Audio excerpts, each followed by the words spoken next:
The economics profession is a fiat phenomenon in the same sense as inconvertible paper money. Neither would or could exist on a market free of a specific pattern of government intervention. Government cannot directly command and coerce new paper money into existence. Government must first impose a series of interventionist measures, such as legal tender laws, bank holidays that allow banks to not convert their promissory notes and deposits into gold. Also, a refusal to pay gold clauses in private contracts or to enforce gold clauses, the banning of private property in gold, and so on. All of these interventions were necessary before a fiat paper money could arise. Now, the same is true of the emergence of the economics profession. Government has no power to directly design and establish a profession and to create its peculiar customs, conventions, research culture, and institutional infrastructure. Nonetheless, a natural vocation like economics can be transformed into a profession as a result of the distortion of market processes caused by wars, political subsidy and control of higher education, and the establishment of centralized bureaus and agencies to institute and oversee economic interference and intervention. The medical profession, for example, is a natural profession that would exist on a free market because it has a natural clientele willing to pay for its services.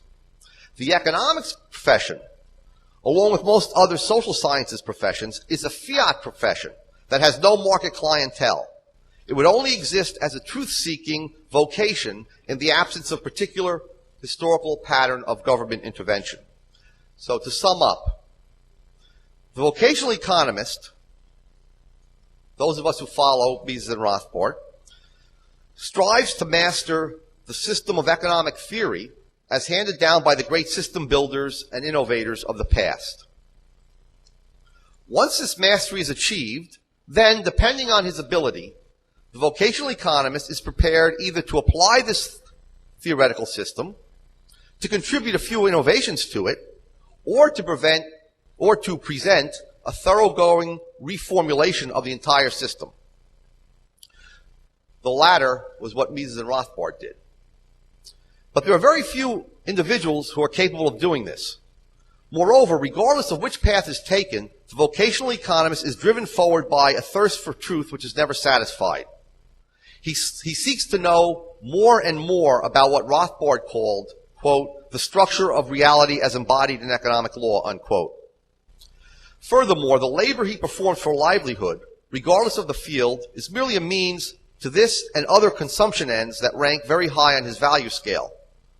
All other things equal, he's indifferent toward a position in academia, except as it provides a more efficient method of pursuing his vocation. Public acclaim and recognition by his peers, if they come, are not sought after by him, but are, at most, valued byproducts of his activities.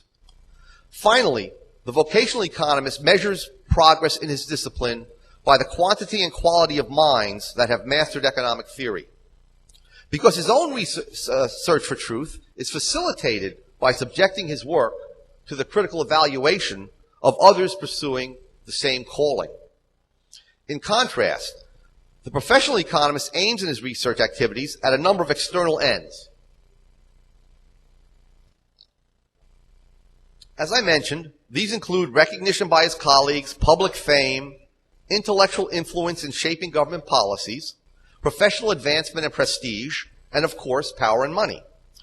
To a great extent, these ends are attainable only with government subsidies, and so he naturally supports an expansive and interventionist state.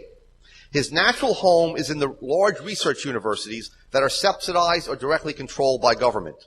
He continually returns there between his appointments in government service, statist think tanks, or international bureaucracies. He welcomes the increase of the sheer number of bodies in graduate programs because it means higher salaries and less teaching for him.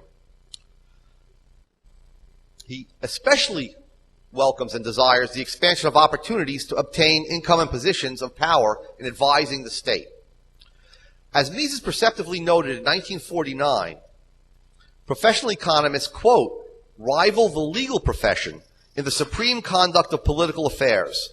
The eminent role they play is one of the most characteristic features of our age of interventionism."